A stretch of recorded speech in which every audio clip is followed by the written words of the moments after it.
So today I'm going to show you my down and dirty sharpening jig that can take a hit nails blade like this and turn it into a razor sharp blade that's useful again. So I went out and bought a 7-inch diamond blade. It's a continuous bead of diamonds around, so you don't want to buy the segmented blade. That'll eat up your teeth.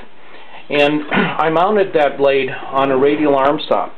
And the reason is because the radial arm saw, it can move all over. I mean, you remember the radial arm saws. And this one also has a router collet, or router spindle adapter that runs at 20,000 RPM. And it's geared down on the blade side to 3450, and then there's also a spindle here that you can use for drilling, grinding, polishing, and whatever. So, and this allows, the radial arm saw allows various angles on the sharpening. So each, however the tooth angle is, you can adjust the blade, and it'll hit the right angle. What I did is I started this cutting board material, and it came in a piece twice as big as this. It's $8 at Sam's, and I cut it in half, and then I drilled 2 holes in it, one for the 7-inch blade and then one for a 10-inch blade.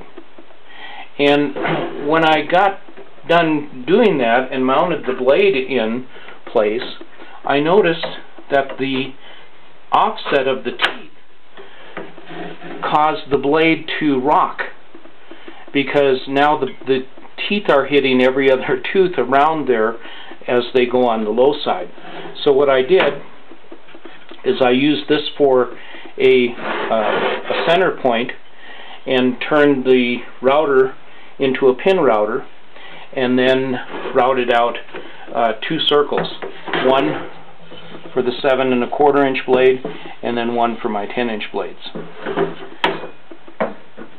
I'll show you how this works. What you do is you line up the teeth, and this, I'm just doing this rough. I don't have it set to stop or anything, but normally I would put a stop block and a clamp up underneath the arm so that it would stop here and wouldn't continue on. Lower the blade. I've taken off the back, the fence and the back table, and I can go all the way down like this. Because the nice feature of this particular saw is that it has really good clearance, because the motor itself is not on this spindle. The motor is up here, so, and it's geared so that you can cut all the way up on the wheel. If you notice, my